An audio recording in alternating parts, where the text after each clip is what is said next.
Durante o mês de maio, nossa igreja estará envolvida no propósito de oração pelas famílias e colocando em foco temas que reforçam o conceito de família segundo as Escrituras. A reflexão de hoje está baseada no estudo Assumindo uma Postura Intencional, do escritor e missionário Roosevelt Arantes, publicado pela Junta de Missões Nacionais da Convenção Batista Brasileira. Nos dias atuais, a família tem sido foco de várias polêmicas, uma delas relacionadas à questão de sua identidade.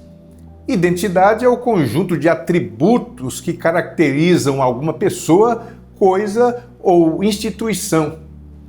Nesse caso, a família tem sua identidade, que não pode ser definida por aquilo que ela pensa ou sente ser, mas pelo que é prescrito por aquele que a criou, que é Deus. Somente o fabricante tem as condições necessárias para definir aquilo que ele mesmo criou.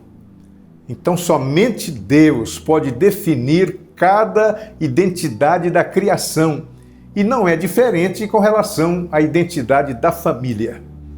Deus, o Criador da família, estabeleceu claramente nas Escrituras os princípios de sua identidade.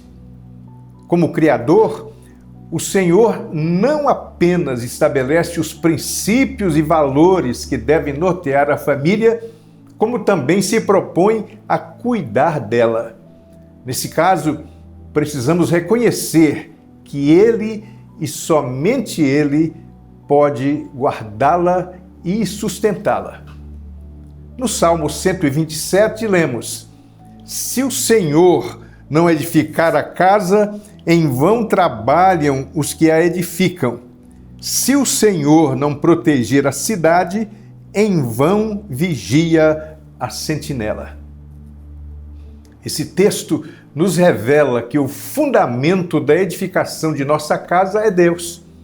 Ele é o edificador da família e sem Ele é vão todo o trabalho daqueles que a edificam.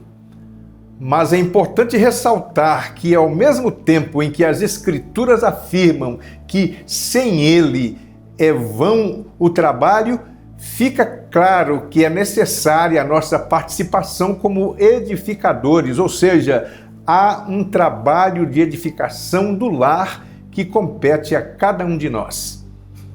Nesse caso, é importante ressaltar que uma das tarefas que precisamos desempenhar como edificadores da família é reforçar sua identidade bíblica.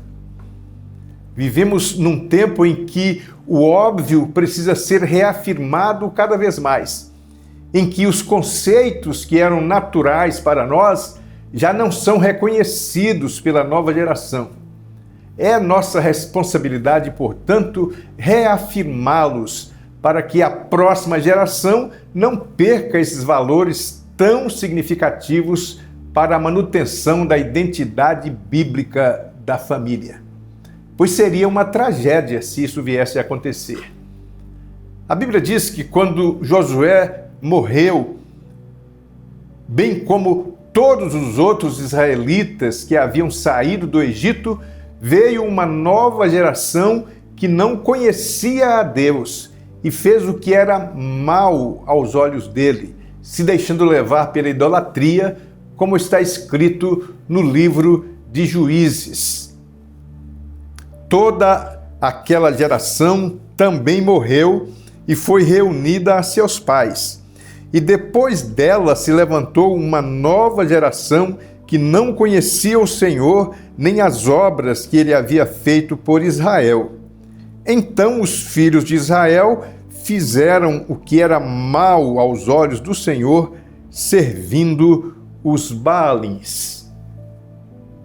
O que aconteceu foi que a nova geração conviveu com quem conhecia o Senhor, mas não teve a mesma experiência de conhecê-lo.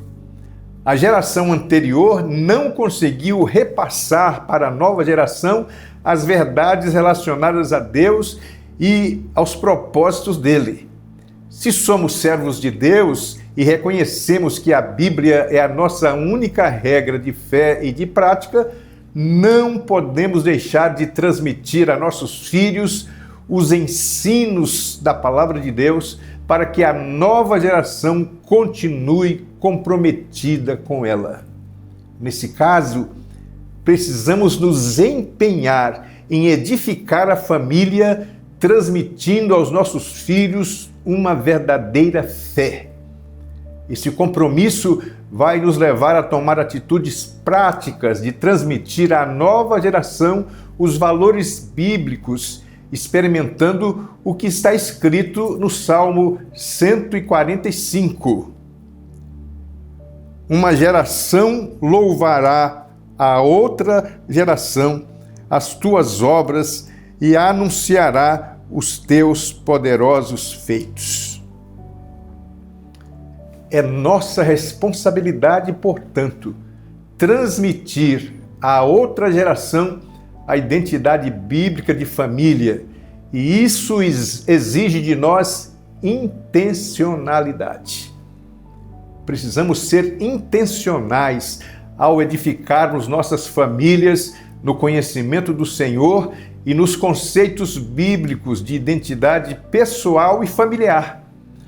Precisamos ser intencionais ao reafirmarmos o que a Bíblia ensina sobre o que é ser homem, o que é ser mulher, ser marido, esposa, pai, mãe e filhos.